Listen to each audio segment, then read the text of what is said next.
wabarakatuh. Nama saya Amanda Taya Putri. Saya dari Sistem Informasi Reguler 2019. Di sini saya akan menjelaskan tentang diagram work breakdown system mengenai proyek sistem informasi recycling wadah bekas produk kecantikan berbasis website. Jadi manfaat dan sasaran proyek. Tujuan, manfaat, dan sasaran proyek yang saya buat ini adalah yang pertama, tujuan dari proyek ini adalah untuk meminimalisir biaya produksi yang dikeluarkan oleh perusahaan. Jadi proyek sistem informasi recycling berbasis website ini sangat menguntungkan di pihak perusahaan. Kenapa? Karena ini dapat menekan biaya produksi yang cukup mahal, apalagi untuk masalah kemasan. Jadi kemasan yang sudah lama itu dapat digunakan kembali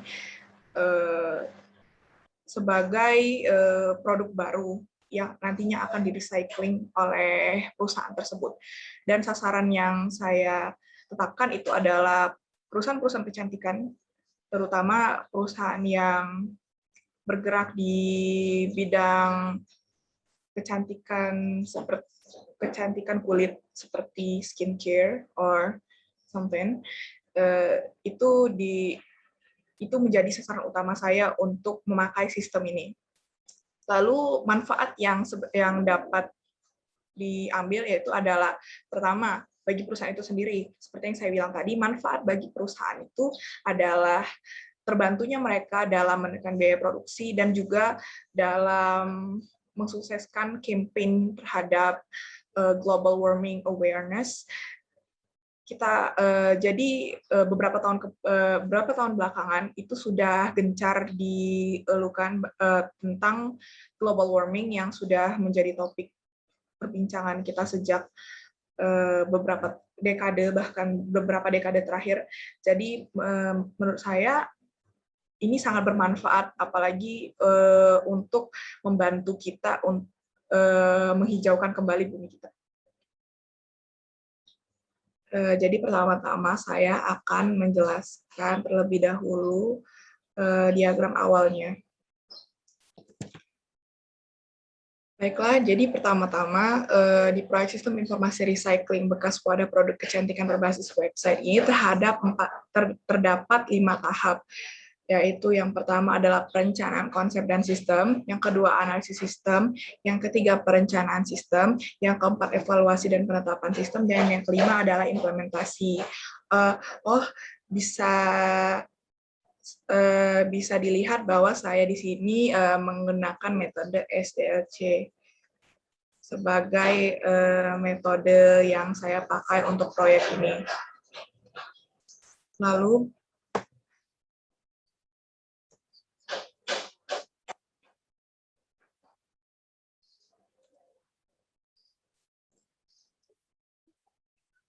baiklah, yang pertama itu adalah perencanaan konsep dan sistem yang terdapat 4 tingkat. Di tingkat kedua ada mengumpulkan data mengenai limbah wadah bekas produk kecantikan. Lalu ada mempelajari bahaya dari limbah berdasarkan data yang diperoleh. Lalu ada menentukan konsep. Dari tingkat kedua yaitu mengumpulkan data mengenai limbah wadah bekas produk kecantikan itu, terdapat tingkat ketiga yaitu melakukan wawancara kepada pihak dinas lingkungan kota, lalu melakukan observasi lingkungan bersama pihak dinas lingkungan. Yang ketiga itu dokumentasi hasil wawancara dan observasi sebagai bukti kegiatan. Tadi di 1.2 itu mempelajari bahaya dari limbah berdasarkan data yang diperoleh itu terdapat di tingkat ketiganya yaitu 1.2.1 melihat hasil dokumentasi wawancara dan observasi bersama dinas lingkungan. 1.2.2 melakukan diskusi mengenai hasil dari observasi yang telah dilakukan.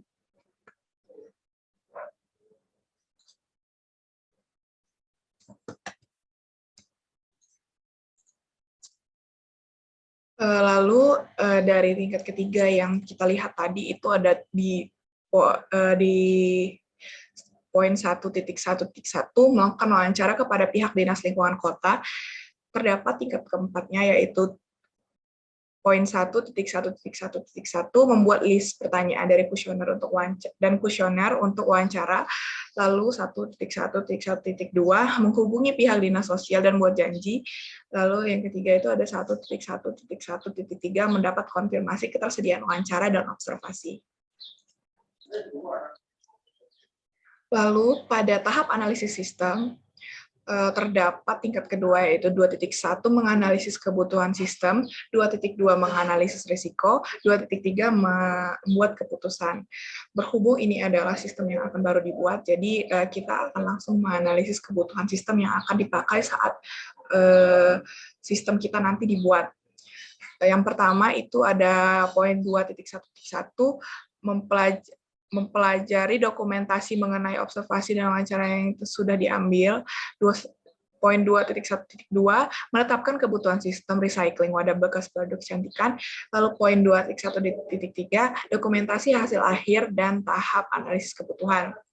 Lalu dari poin 2.1.2 menetapkan kebutuhan sistem recycling wadah bekas produk kecantikan itu terdapat tingkat keempatnya yaitu 2.1.2.1 membuat rincian kebutuhan sistem, lalu poin 2.1.2.2 menganalisis kebutuhan fungsional dan non-fungsionalnya, lalu yang poin kedua 1.2.3 itu membuat keputusan akhir kebutuhan sistem.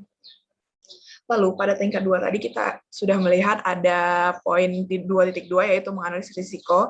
Di tingkatan ketiganya itu ada pada poin 2.2.1 mempelajari dokumentasi mengenai hasil akhir tahap analisis kebutuhan. Lalu 2.2.2 melakukan analisis risiko. Lalu poin 2.2.2 itu melakukan dokumentasi akhir setelah analisis risiko. Pada tingkat ketiga itu dapat dilihat pada poin 2.2.2 itu melakukan analisis risiko pada sistem. Lalu terdapat tingkat keempat yaitu poin 2.2.1 itu membuat rincian risiko.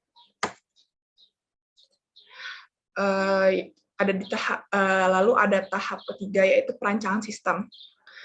Di tingkatan kedua terdapat beberapa poin, beberapa tahap juga, yaitu pada poin 3.1 itu merancang kerangka utama program dan sistem, poin 3.2 membuat database sistem, poin 3.3 membuat program sistem pada website, poin 3.4 membuat interface dan program yang dibuat, poin 3.5 menggunakan hosting pada website, dan poin 3.6 dokumentasi hasil akhir website. Jadi pada poin 3.1 merancang kerangka utama program sistem terdapat tingkat ketiga yaitu adalah poin 3.1.1 mempelajari dokumentasi mengenai hasil akhir analisis sistem. Lalu pada poin 3.2 itu membuat rancangan data. Pada poin 3.2.1 membuat rancangan database, dan poin 3.2.2 menyesuaikan rancangan database dengan sistem. Lalu di poin 3.4 membuat interface dari program yang dibuat itu terdapat tingkat ketiganya yaitu pada poin 3.4.1 merancang interface dari program yang telah dibuat. Lalu dari tingkat kedua yang pada poin 3.3 itu membuat program sistem pada website terdapat tingkat ketiga yaitu adalah poin 3.3.1 membuat gambaran program untuk website. Lalu ada poin 3.3.2 menetapkan program sesuai dengan kebutuhan yang ditetapkan. Tahap keempat yaitu adalah tahap evaluasi dan penetapan sistem. Pada tingkat kedua itu terdapat poin 4.1 yaitu melakukan percobaan penggunaan website yang biasa dilakukan oleh user. Jadi pihak user testing melakukan percobaan penggunaan website. Lalu ada 4.2 yaitu memberikan pelatihan penggunaan website. Lalu 4.3 dokumentasi hasil testing penggunaan website. Pada tingkat kedua, poin 4.2 memberikan pelatihan penggunaan website. Terdapat tingkat ketiganya yaitu adalah pada poin 4.2.1 menyiapkan program pelatihan, dan poin 4.2.2 itu penutupan pelatihan. Baiklah, selanjutnya itu adalah implementasi.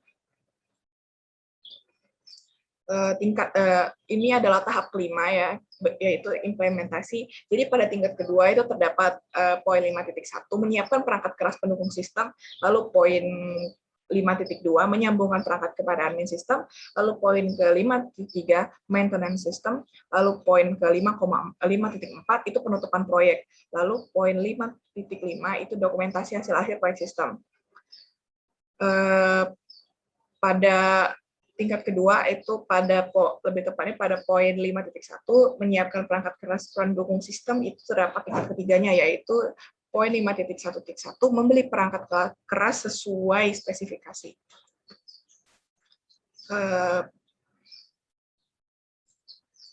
Baiklah, begitu itu adalah diagram work breakdown system yang telah saya buat dan yang sudah saya kerjakan sebagai kuis dari mata kuliah Pak Fatoni. Sekian dari saya. Apabila ada kurang dan salah, saya mohon maaf. Wassalamualaikum warahmatullahi wabarakatuh.